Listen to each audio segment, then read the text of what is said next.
ne ku Sunday kya munnange erindirira ensonga.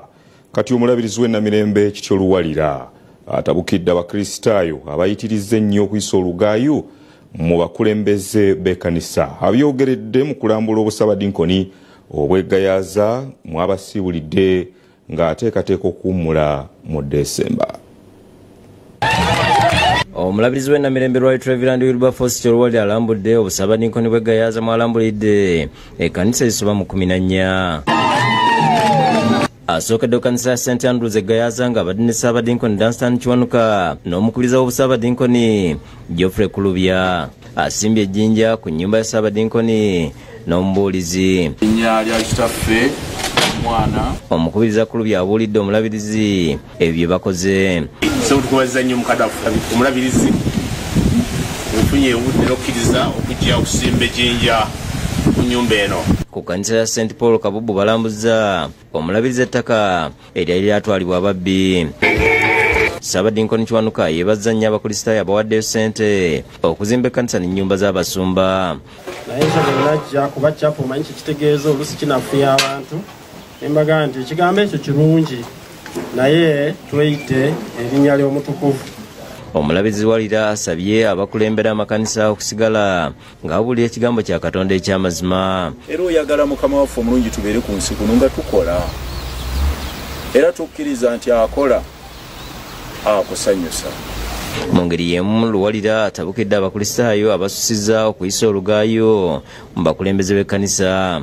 Mukama omwana ono n'ekisa kyo kiva mu ggulu okuumengayi Mukama omwana ono n'ekisa kyo ekiva mu ggulu. Okutaaka kabadde agenyiwaddeko mu busumba bw'ekisaasi ku kkanisa St Peters Church of Uganda mwateereddeko abaana 16 Emikono. Olina atule mu kkanisa y'alaba batayimba bulungi, y'alaba entebe etaasiimuddwa, y'alaba atayambadde bulungi, alaba atuuse leeti. Nedda, tuyitibwa kubeera mu kkanisa ng'oli kitundu ekiramu. Luwalira mu ngeri y'emu atabukidde bannaddiini abasusse okwegulumiza ensangi zino nga n'abamu batuuka n'okwenyigira mu bikolwa eby'ensonyi. Nti mu buweereza bwaffe omuntu asobola okukozesa ekifo ky'alimu to manipulate era n'okukozesa ekifo ekyo ye abantu ne babeera nga tebakyalaba Yesu nga balaba ye. Ye Kanoni Samuel Iragala asiimye omulabirizi Luwalira olw'okulambika obulungi eggana lya Kristo mu myaka 14 gy'amaze.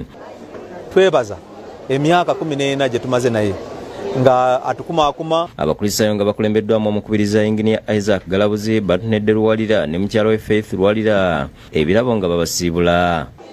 Twakwebaza Mukama olw'olunaku olwaleero n'ebigambo byatutuusizaako nga biyita mu Bishop eri abaana baffe Ataddeko emikono. Twebaza Mukama olw'ebigambo ebyo kubanga bibadde bikulu nnyo gye bali. Ate omulabirizi w'ennamirembe Wilberforce Kityo Luwalira asiimye baweereza nab'emyaka 14 gy'amaze ng'omulabirizi.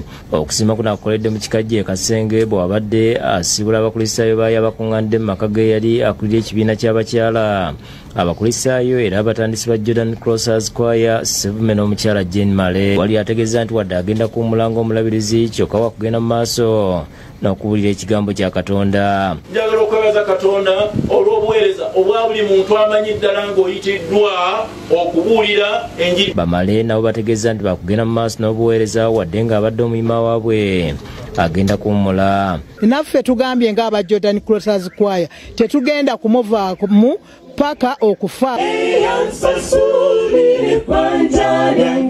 Nabino ngataliiko nfoofu. Tulina ebikozesebwa eby'omulembe eby'enjawulo ng'eby'amawofiisi, eby'omu madiiro, ziddayiningi, eby'omu bisenge n'enyekindeketi. Tukyalire ku showroom yaffe eri ku Lubaga Road, Furniture House, Plot 1427. Banyigirizibwa empaka za Miss ne Mr. Bukedde. Tukuleetedde emboozi ya Esther Nalumwa akola ogw'okufumba esseeta. Kuze nnyimba.